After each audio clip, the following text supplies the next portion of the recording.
Hey there, language lovers. Shannon Kennedy here with Benny Lewis for a new episode of the Language Hacking Podcast. In this episode, we have a very special guest, Dr. Barbara Oakley, creator of the online course How to Learn, author of many books, including A Mind for Numbers and American Professor. If you enjoy the podcast, you can join us at languagehacking.com/Patreon, where you'll get access to exclusive questions and other bonus content. Some of the Patreon questions we asked Dr. Oakley are: motivation around learning and how to make progress even when you feel bad at something, Dr. Oakley's 3 survival language tools, the advice she would have given herself when she was starting out with language learning, how to get back into a language you stopped learning, how Dr. Oakley would start learning a new language today, and Dr. Oakley asks Benny what his advice is for when a teacher assigns you things that just don't make sense for you personally. Once again, you can find these bonus questions and extra content over at languagehacking.com/Patreon. In this episode, you'll hear about how Dr. Oakley got into learning how to learn, joining the military to learn a new language at the Defense Language Institute, unlearning the inner narratives around not being able to do something, using the Speak from Day One approach, how Dr. Oakley's philosophies around language learning influenced her learning in other fields, working as a Russian translator on Soviet trawlers, teaching in China, being an army captain in Germany, working as a radio operator at the South Pole Station, and how these things shaped Dr. Oakley's perspectives, how teaching makes you a better learner through retrieval practice, the story behind the Moog Learning How to Learn, and tricks for encouraging your kids to love learning. We hope you enjoy this podcast, and let's get into our conversation with Dr. Oakley. The links and resources mentioned in this episode can be found at languagehacking.com/117. Welcome to the Language Hacking Podcast from Fluent in 3 Months.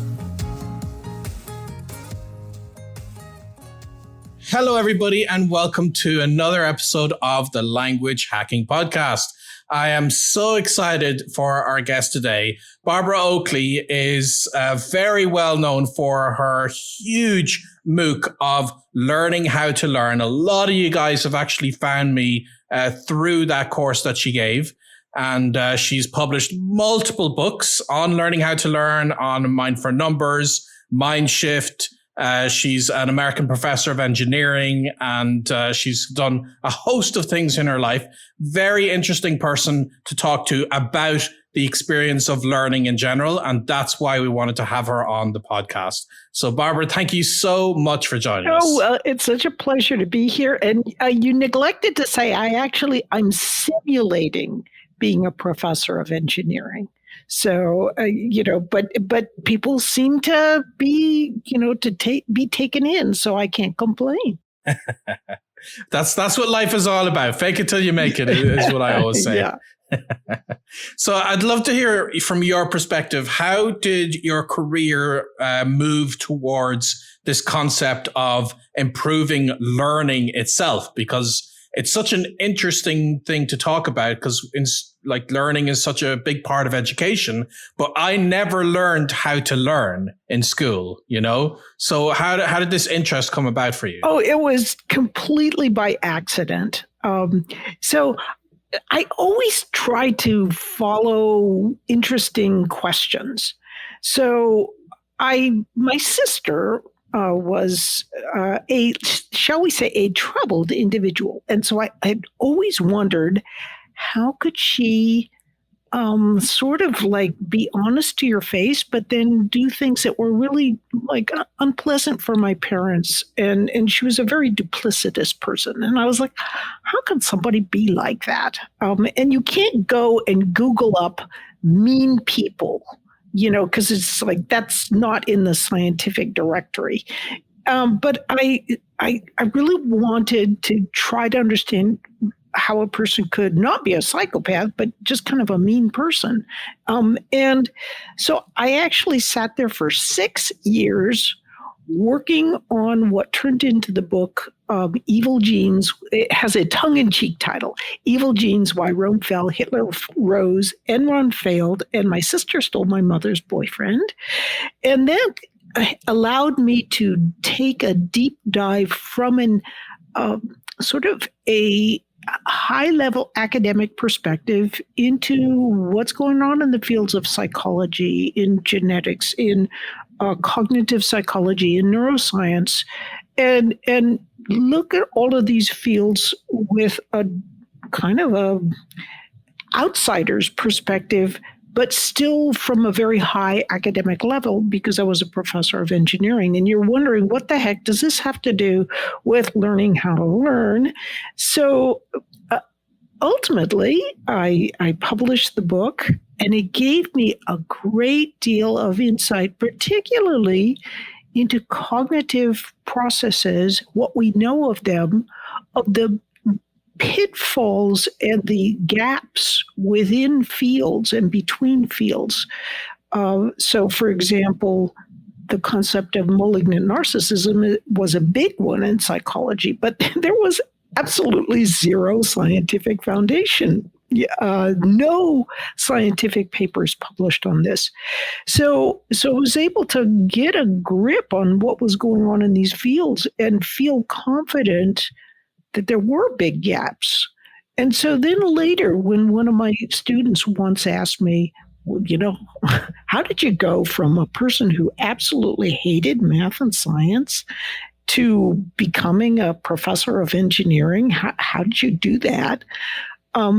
I thought about it, and I thought, I have a lot of insight that I could add into the idea of how do you learn and change your brain effectively, just because I've done all this background research into these seemingly disparate fields like cognitive psychology and neuroscience and so forth. And more than that, I'd also along the way explored the concept of pathologies of altruism. In other words, well-meaning perspectives that actually can do harm. And it turns out that that's really quite relevant to the field of education as well. So my student asked me, how'd you change your brain to become successful in learning in math and science? I could bring in all this information in a digestible way, probably more digestible than what I have just spent all this time relating to you. And people seem to really like the approach. But at the same time, with my colleague, Terence Sanowski, the Francis Crick professor at the Salk Institute, we sort of came alive with a double whammy in that we also had the MOOC, the Massive Open Online Course, Learning How to Learn, which was based on the book, A Mind for Numbers, which was the book I wrote to answer that student's question. And what I really found was that students, they may not read books, but they will watch videos, and you make really good ones, and people will love to watch them. And so my career as an educator was, all to my surprise, launched. So it sounds like you have a really diverse background and a lot of interdisciplinary studies. And I'm curious how language fits into this whole thing for you and how that has evolved. So because I hated math and science when I was growing up, and I was 26 years old, and well, what happened was I enlisted in the Army right out of high school, and I thought, well, gosh, I just can't do anything technical because I don't have the math gene. But I was very interested in sort of trying to get a better handle on reality, which is kind of sounds silly, but that's actually what I was trying to do. And I thought, if I learn a different language, that will give me a different perspective than my native language. And that can help me to kind of home in on what reality is a little bit better. And I know that's all kind of naive and all this kind of stuff, but that's really what I was thinking. So I wanted to learn another language, even graduating from high school. And I found out, I couldn't afford to go to college. So I found out the military had a good language program, and they'd pay me to learn another language. So I enlisted in the Army and spent 15 months or so at the Defense Language Institute. And that, as it turns out, is one of the best language learning institutions in the world. It's superb. And what they taught me about how to learn effectively has served me in good stead ever since. And I've really discovered that learning language helps you to learn all sorts of other things as well, and including when I was 26 and got out of the military in my later 20s, I decided to start trying to see if I could learn in math and science, and I use the same language learning techniques. And of course, that's why I am now a distinguished professor of engineering, and I'm the real deal. I publish in top journals, and I'm a fellow of top societies, so it really works. But the foundation that this all grew from was learning language. I'd like to go back to something that you brought up in one of your earlier answers, and it's that you learned a language at the Defense Language Institute. And this is a bit of a two-part question. So the first is, I know there's a lot of people more interested in knowing a bit about that program and how learning as a part of the Defense Language Institute works. And then you had mentioned that some of what you had done as a part of that program you took with you after, and you were able to apply it to other things in your life. So what were some of those learning tactics that had such an impact on you? I think one thing we should do is step back for a moment. And people would sometimes say, you are so good with languages. And the reality is that I was not good with languages. And I say that because I've known people, and I know you all have known people who have some kind of, there is a genetic predisposition for different aspects of language learning, being able to acquire the proper accent more quickly, being able to remember words with ease and so forth. Some people can do that, and they can learn 5 times faster than I, and they can speak more fluently than I. That doesn't matter. All I wanted to do was just to be able to learn in the way that I could best learn. So the only reason I was considered such a good language speaker was because I practiced a lot. And so what might take me 5 hours to learn, a very easy and natural language learner maybe can learn in a half an hour or even less. And interestingly, some research has shown that these very quick language learners actually put less mental effort into their learning than we normal people put into our learning. But that's okay.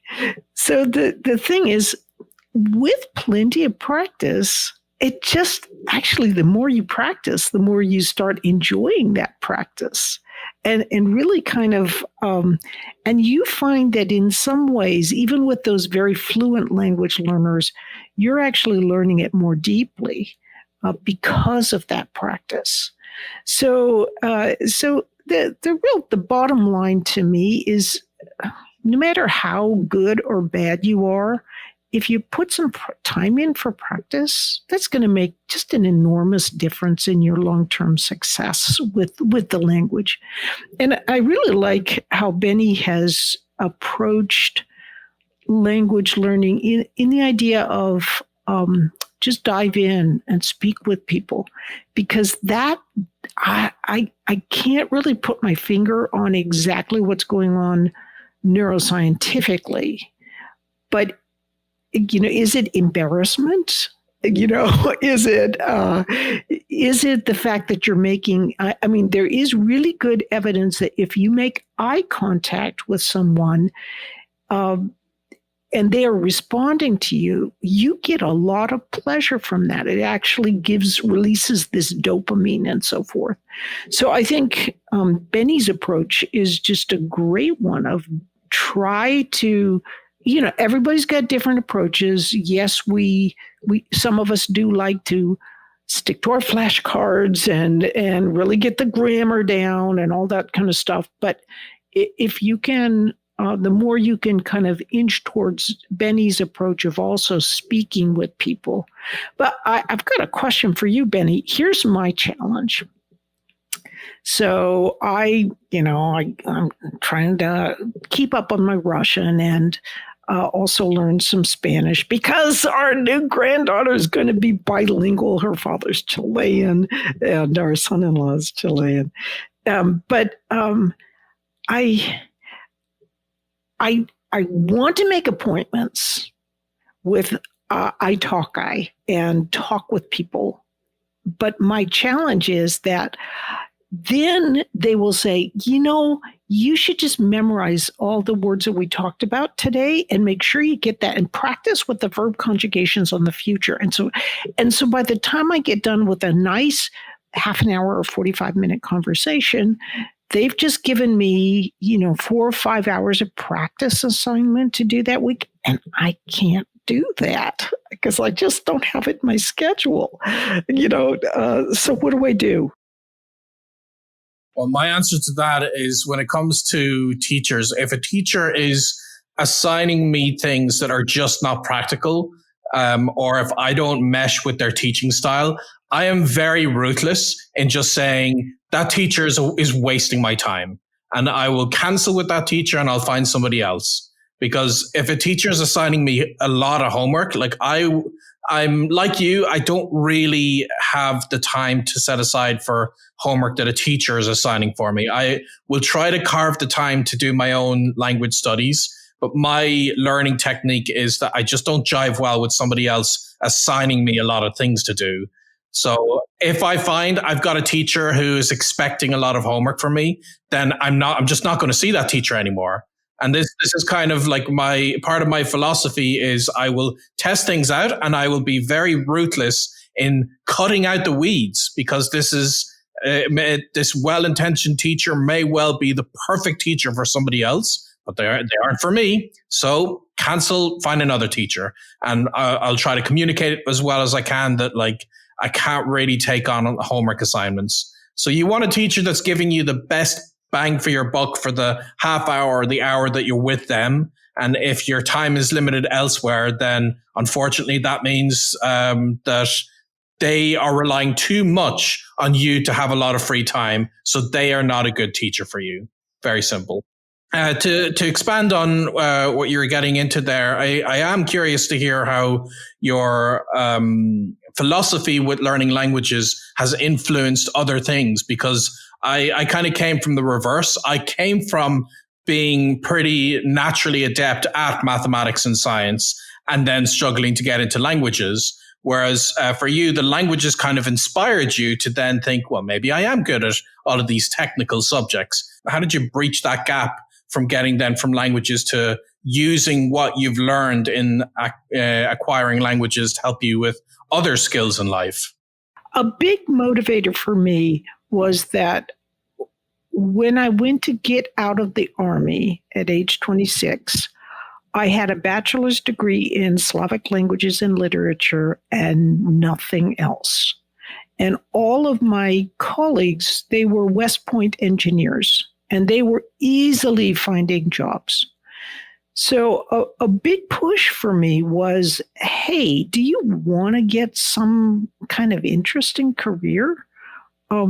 Because language is it's a fantastic paired with something else, that is, it can be good if it's a valued language within your cultural system. It can be good to just concentrate on a language, but it's often really good to have your language coupled with, with something else that is your expertise.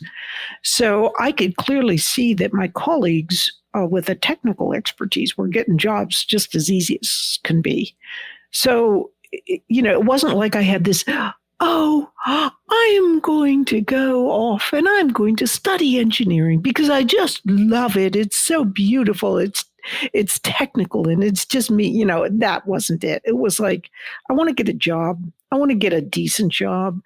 And there was a little bit of a challenge. It was like, there couldn't be anything possibly in this earth that could be more alien to my mindset than engineering.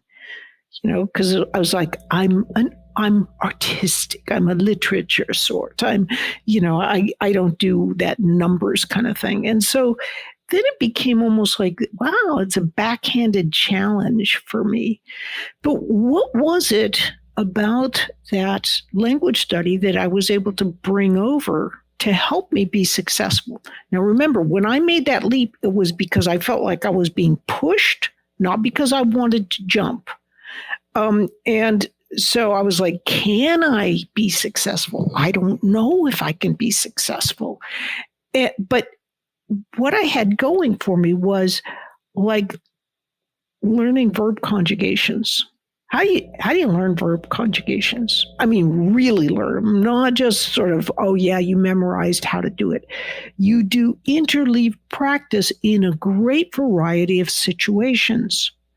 So you're using what is now known as one of the best concepts in all of learning, which is retrieval practice coupled with spaced repetition and interleaving. That's it in a nutshell. So that's what you do when you're language learning.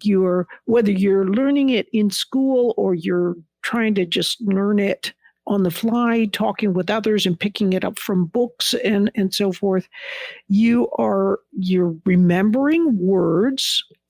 You're using patterns that, with the conjugation of verbs, with the manipulation of adjectives and so forth.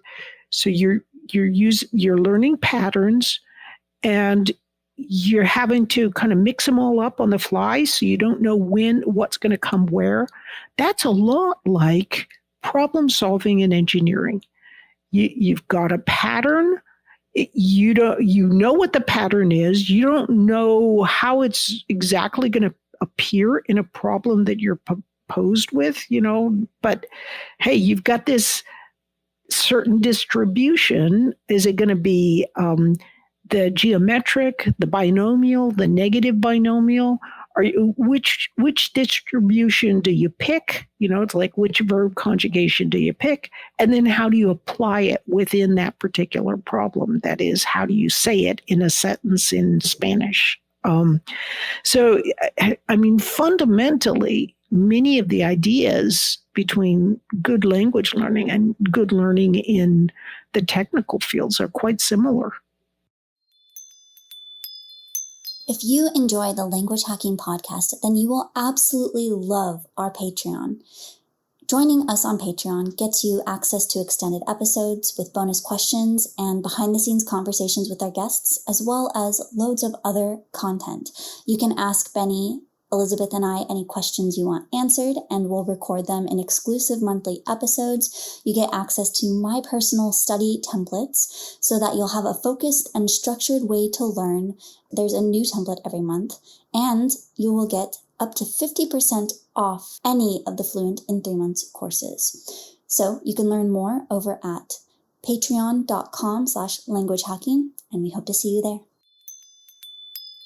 You had mentioned that part of the reason you think Benny's Speak from Day One method is so effective is because embarrassment factors into it a little bit, which kind of makes me think of something that a previous mentor of mine had said, where some of the biggest motivators are fear, embarrassment, and frustration to get us to learn and really progress to that next level. But those can all be quite negative emotions, and there's often feelings of being bad at something tied to those things, which it can also like work in reverse, and you're not motivated because you feel bad at things. So what are some of the things in your experience that have been effective motivators for things like learning languages or working on skills that you may feel bad at? So I think one thing to emphasize is that embarrassment and so forth is not everything that goes on in your initial efforts at learning a language. Yes, it's a little bit of a part of it, but it's not, much more important to my mind is the fact there's great research showing that when you speak with another person and you know that they're looking you in the eye and they're responding to you, not just, some video that's like a robot or something, but there's actual interaction that they have acknowledged your presence, you get this dopamine hit. of happiness. So it may be tiny, but it's there. And so this is why talking with others in another language can actually just be a real hoot and an upbeat thing. So Benny's approach is a really good one because it takes advantage right from the get-go of this back and forth eye gaze dopamine facilitation that, real interactions with others can give. But more than that, I think it's important to realize that when you're learning, stress is good. So there's something called it's an inverted U, like an arc of stress. And if you're at the low end of the stress curve, you don't have much stress at all. Well, it's super boring. If you have too much stress, incoming, that's hard to concentrate as well. But a little bit, having that moderate amount of stress actually sort of tunes up your cortisol levels. It really gets your system so you're paying attention better and you learn better. So a little stress in learning actually helps you learn. It makes me laugh. Who was it? The Osher Center, one of these for older people says, no more tests. And I'm like, well, no more learning either, because actually tests are one of the best methods for helping you learn. And it's that little bit of stress that helps with that. But as you're speaking with others, that little bit of stress as you're interacting with people helps make you a little sharper and helps you learn that material more easily, even as you also get that enjoyment of looking in another person's eyes and learning and getting that reaction, whether it's horror at your pronunciation of a particular word or, just laughter. It's still all good. Absolutely agree with that. And one other thing that I like about your story that is the use of languages in your life, because that for me, I get value out of the benefits I get from speaking a language rather than the passion of just learning the language for its own sake. And you've worked as a Russian translator on Soviet trawlers. You've taught in China. You become an army captain in Germany. You've worked as a radio operator at the South Pole and the Antarctic. So I'm curious how have all these places and moving from one completely different side of the planet to the other and doing so through multiple different languages, have they shaped your way of seeing life in the world? Well, one thing I would really like to share with everyone here is when you learn a language, keep practicing it. Don't let it go, because I made the mistake of letting languages go.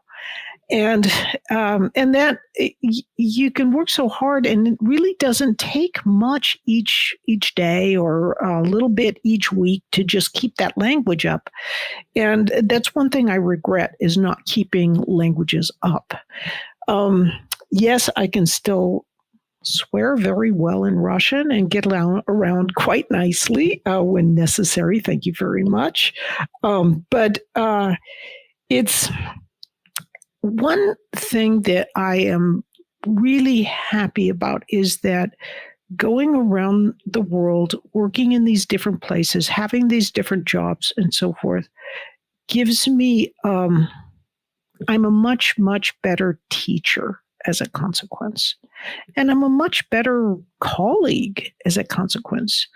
It's even little tiny things. Like I'll listen to someone trying to explain something, to a non-native speaker of English.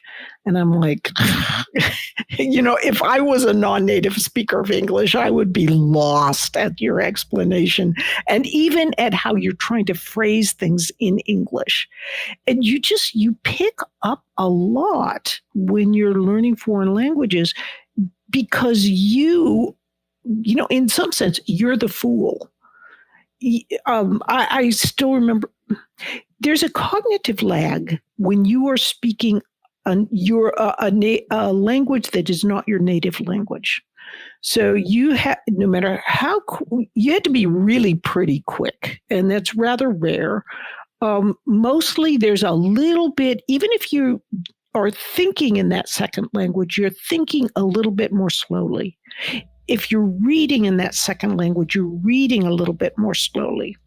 And there can be a tendency on the part of the native speaker of that language to think that you're kind of adult. You're really the village idiot because you're just a little slower. Maybe you're a lot slower.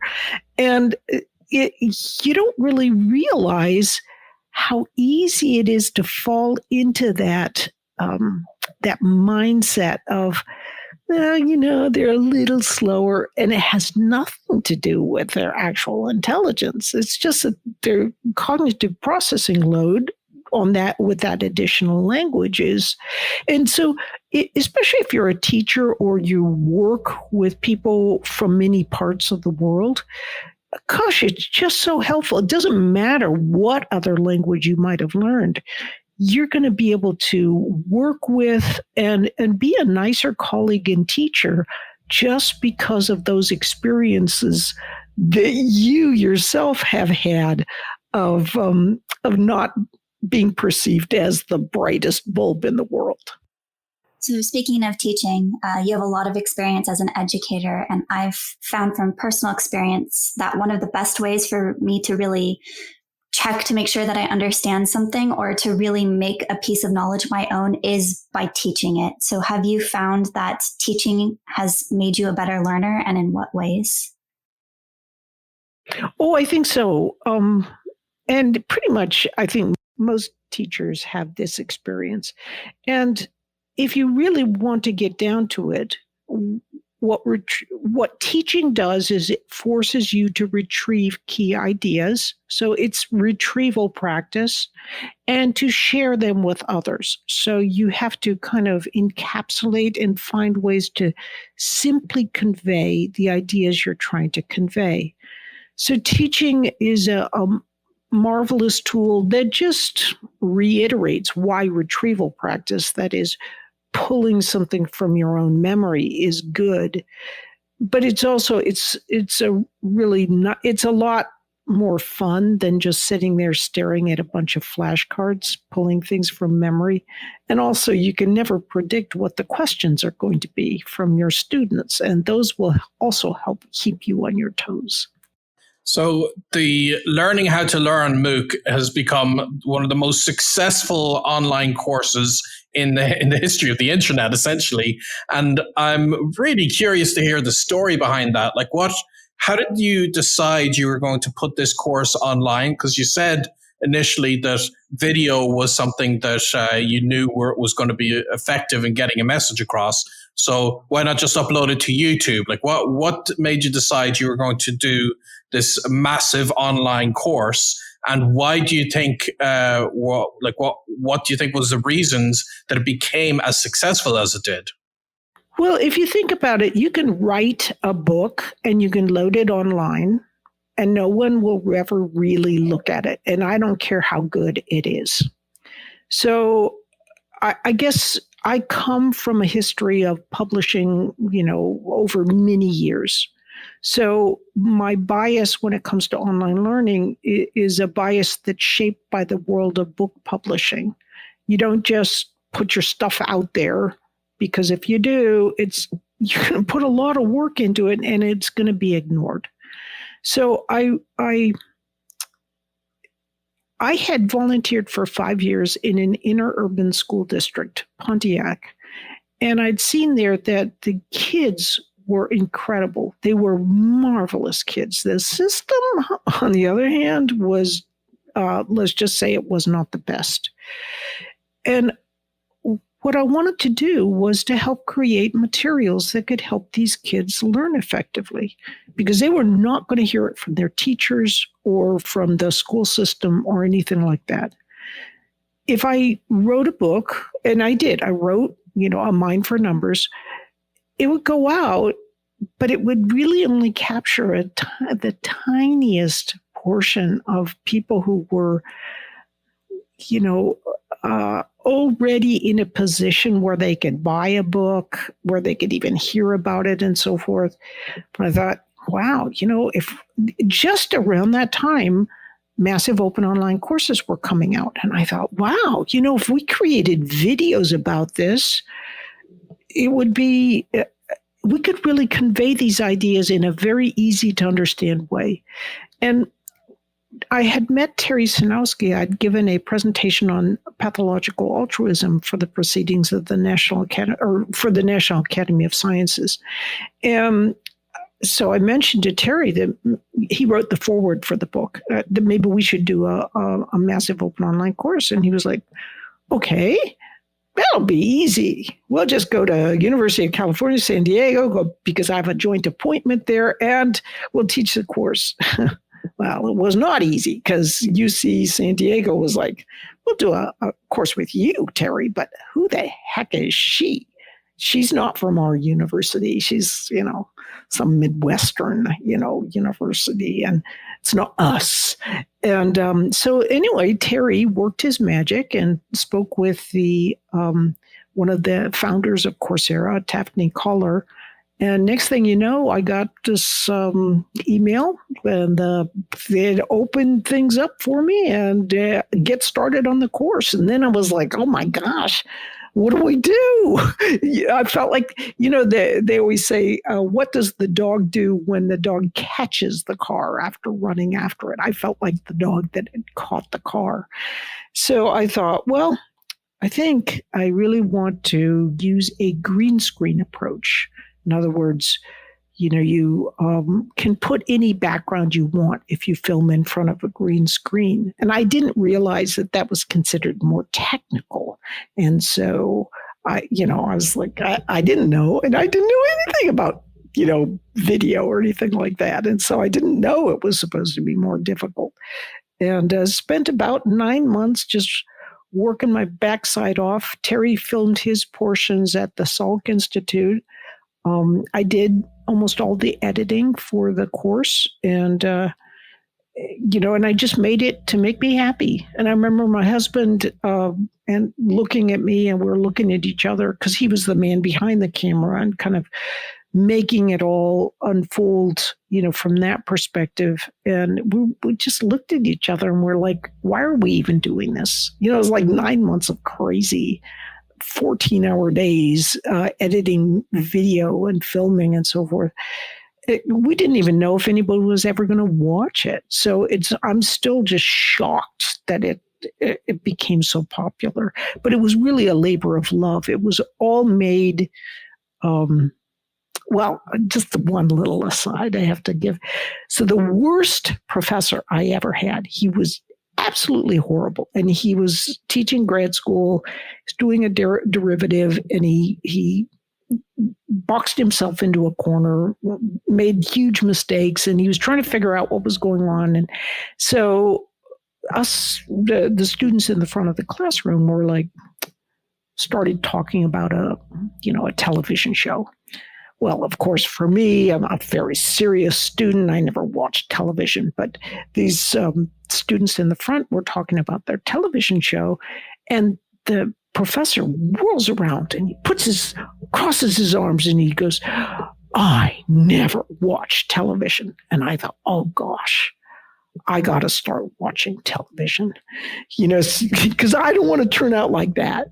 So about, was it maybe 20 years later, I'd been watching a little bit of television all the way along, and that I had subconsciously shaped my ability to see what attracts attention and how do you hold attention. And now I understand from the neuroscience of movie making, there's some fantastic insights from neuroscience of movie making that haven't been applied before in education that I'm bringing out with this next MOOC, Teaching Online.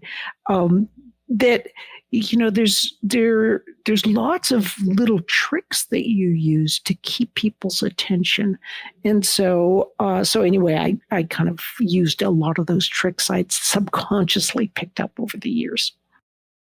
Speaking of tricks, I'm a parent, and one of the things that I constantly worry about is making sure my kids have a passion for learning the same way that I do, because, it could go either ways. There are people who just have no interest in it, and then there's people who are a bit more curious and are. So are there any tricks for encouraging my kids to develop a love of learning?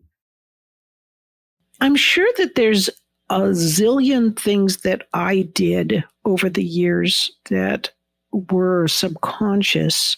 So, it's hard to convey them because I probably just did them unthinkingly. But when I look back at videos of me with the kids, I'm like, oh, I look so young then. But here was what I was doing. Oh, this is so exciting. Look at this. And I'd be like over the top excited about whatever it was. And you could see the kids like they're getting excited too. And so I think your passion and enthusiasm is probably the number one thing. But there's another thing though. And sometimes I think modern educators get all lost in the idea that learning always has to be fun. And the reality is it doesn't. I mean, if you're learning to ride a bicycle, you fall off, you get hurt. There's stuff you do. You learn to play a musical instrument. It's not all happy beans. There's to learn something, especially that is a little bit demanding. So what I did was there's good evidence that, little boys and little girls they have equivalent abilities in math and science, but their verbal abilities are often just a little, on average, more advanced than little boys. So what does this really mean? It means a little boy could look within himself and say, I'm better at analytical things than I am at verbal things. Because on average, he probably is. Now, he's got the same analytical skills as a little girl, but he's thinking inside, I'm better at math, sorts of things. A little girl, on the other hand, even though she's got exactly the same abilities as a little boy in math and science, she's thinking, I'm really good verbally. Because she probably is, on average, a little better verbally. So what does this mean? Even though little boys and little girls have the same analytical capabilities on average, when we tell kids, follow your passion, we are inadvertently saying, passions develop about what you're good at. So we're inadvertently saying, little girls, do something verbal. Little boys, go do something analytical, because inside each one is thinking that's what they're best at, even though little boys and little girls have the same, on average, capabilities in math and science. So as a mom of two daughters, I really wanted to ensure that my kids had all career doors open for them. Because if you have math skills along with verbal skills, all doors are open. If you only have verbal, you've just closed off a lot of really interesting careers. So I want to make sure they had good math as well as good verbal. So I put them in Kumon mathematics for like 10 years, starting from when they were 3. But you can start your kid at any age. And there's another really good program called SmartTick that's an online program. But what this does is it gives them 20 minutes of additional practice with math. And math is very much like a language. If you get plenty of practice while you're growing up, you're going to be able to speak that language. So sure enough, my older daughter was pathetic at math. I mean, she was so gifted verbally that it was like, math was not even in the picture. She could, at the drop of a hat, she can recite, even now, years later, 20 pages of poetry, just boom. But math? So, it was like, there are two bunnies, and then 2 more bunnies come. And, but anyway, I reminded her of that when she was studying math in college, and but it was a struggle for her. But she got that extra math practice, and now she did her medical school residency at Stanford, for example. Our younger daughter, who's the artist and a really good artist, got her bachelor's degree in studio art, and then decided to go back and get her master's in statistics. And and she could do that because she had that extra math practice that helped. And boy, I'd tell you, it was 10 years of pushing a rope, because 20 minutes a day with that kid, she just every day was just, I don't want to do it, so, part of encouraging your kids to learn is like, there's tiger moms, and like they want their kids to learn, tennis and how to play a musical instrument and do this and that and the other. I was like a tiger mom with one paw. I said, I am going to insist on only one thing, and that is they do a little extra math practice each day. And that's what I did. And I introduced them to everything else, basketball camp and, mandolin practice or whatever they wanted. Most of it they just didn't stick with. But this one thing I was like, they're going to stick with. So encouraging is a great way to go about, but also not being afraid to, if there's one thing you think is really important, don't be afraid to kind of insist on small bits of that. That was actually going to be my next question, because I put my son in Kumon and it was a battle. Every time I wanted him to do his Kumon work, it was a huge battle. And it's like, where do you draw the line between like insisting and pushing them and then saying, okay, this isn't working. This is not your thing. Like, we need to let it go. Yeah, no, for me, it was like, no, I can see what's ahead 10 years from now, and you cannot. So it doesn't matter what you feel about this. We're talking something small. It's my personal thing as your mom. I realize that. But, I'm a mom. I'm your mom. And this is just my rules in my house. And also it's, it developed a habit about how to do things and so forth.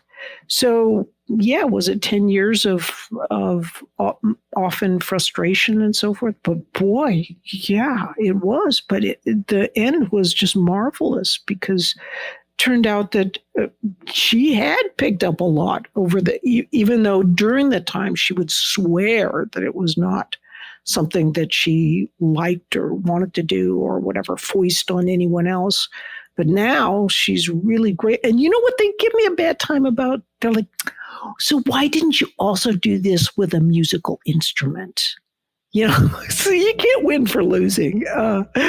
But you can see what's lying ahead for them. And this can make a huge difference. It gives them a skill that is in virtually every possible way, like the skill of having a second language. Yeah, you don't have to convince me of the usefulness of mathematics, and it's I'm of the opinion that because I've been a mathematics teacher and I use it in my day-to-day life in interesting ways. So you definitely don't have to sell me on that. You were saying earlier that there's you've been working on another MOOC about teaching, and I'd be very curious to hear what are the other projects that you're working on, and could you tell us a bit more about that? Oh, sure. So I'm making a specialization for Coursera, which is one of the top platforms. I think it's the top online platform featuring university courses. And so so a specialization means a kind of a clump of courses. So in our case, it's 3 courses. The first, so I wrote with my colleagues Beth Rogowski and Terry Sanowski the book Uncommon Sense Teaching. And these 3 MOOCs are more or less based on that book, but it isn't like they just parrot what's in the book. There's so much meatier approach. You can bring things to life in a real life course that you simply cannot in a book, because you can have things move, and we have these fantastic animations.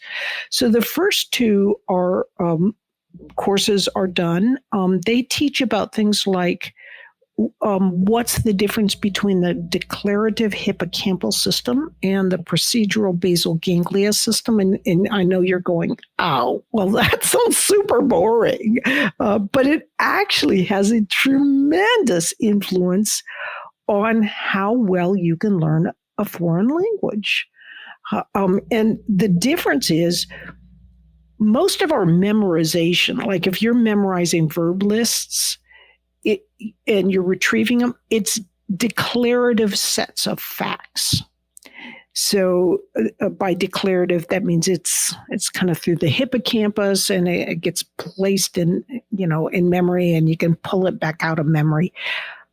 And I'm jumping over all sorts of things, but there's wonderful animations that you would understand this far better in the course.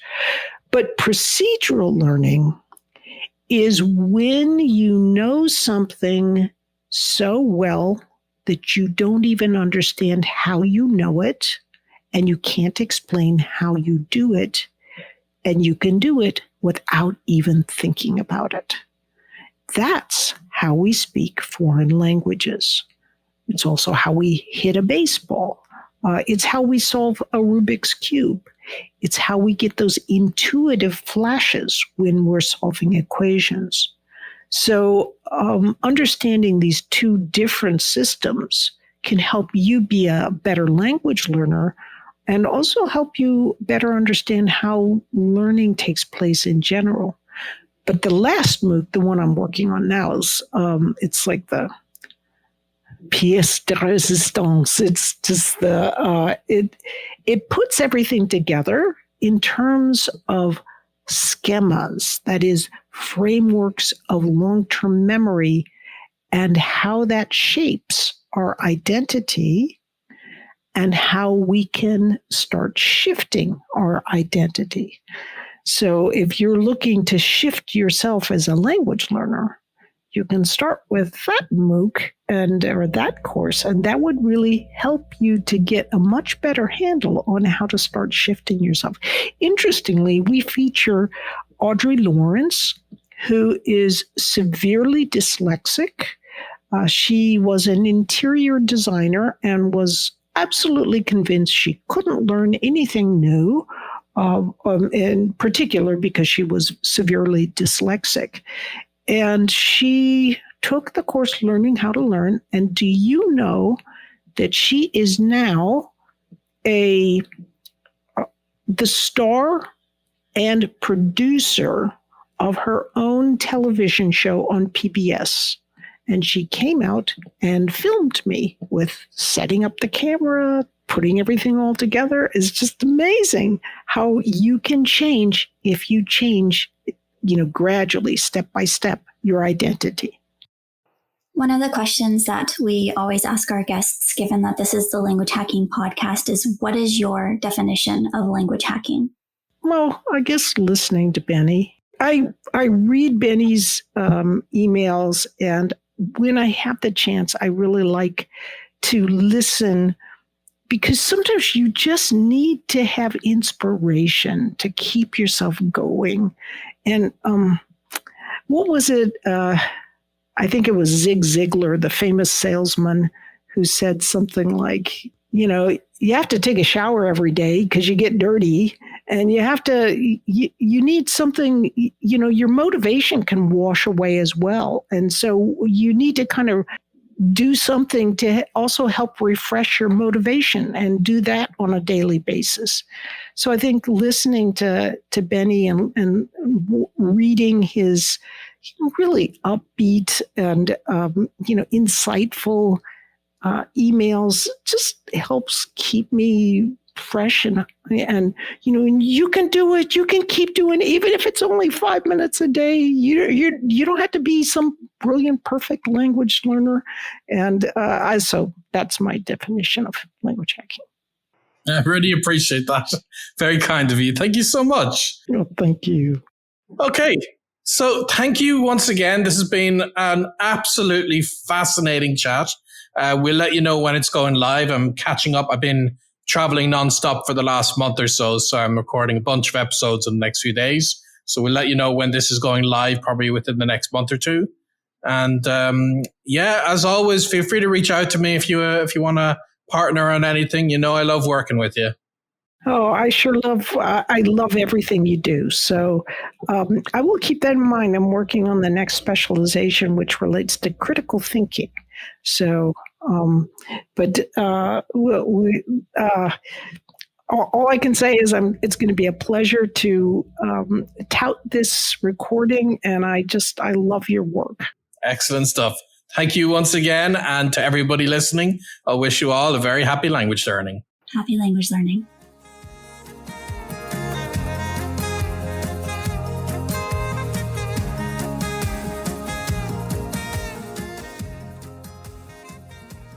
All right, so at the end of each episode, Benny and I like to share something that we took away from our conversation with our guest. And this is something that you can implement into your own learning and try out and see how it works for you. So Benny, what was your biggest takeaway with our conversation?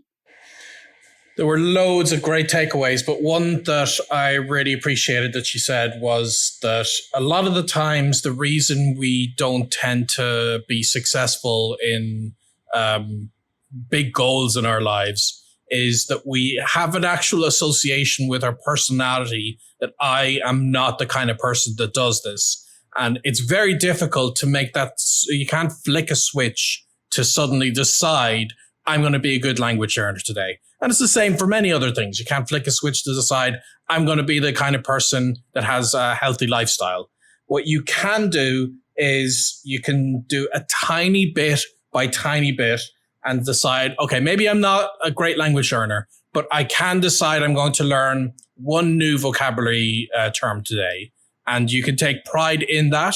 And then the next day you could do a little bit extra. And it's not something that dramatically changes overnight, but it is something that eases your personality into the kind of person who can be a language learner. So you're kind of messing with the, like she mentioned, the neurology, that there are links in your brain that are kind of burnt in to you and your personality not being associated with this.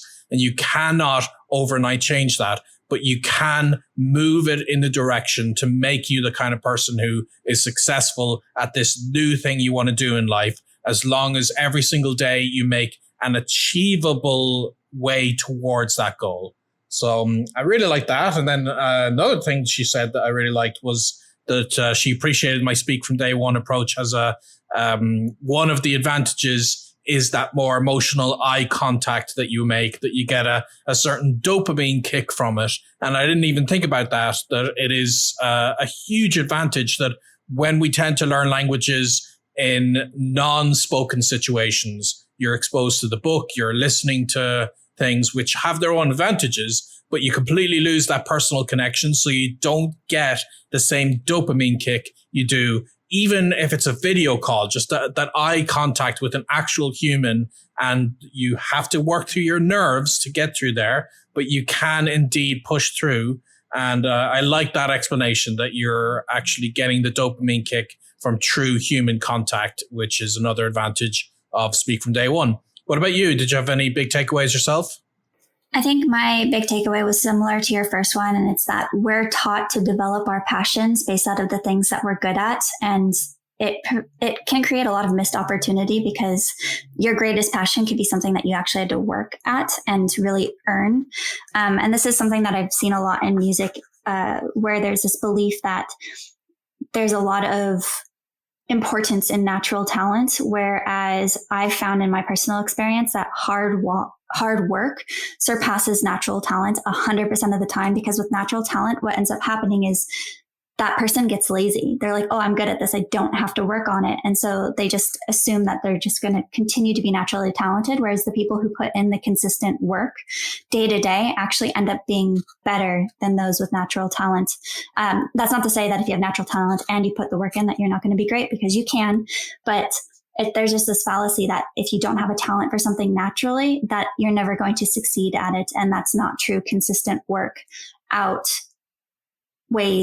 natural talent 100% of the time if you're putting that work in and really aiming for something. And I think just this getting rid of the idea that you have to be talented at something to be passionate about it and really pursue it. So that was my biggest takeaway. All right. Once again, thank you for listening to this episode of the Language Hacking Podcast. If you enjoyed it, you can let us know what you think over at languagehacking.com/review. We love hearing from you, and your reviews let us know what you enjoy most about the podcast so we can keep doing more of it. And once again, you can listen to the extra questions and get access to loads of bonus content over at languagehacking.com/Patreon. Thank you for listening. And until the next time, happy language learning. Happy language learning.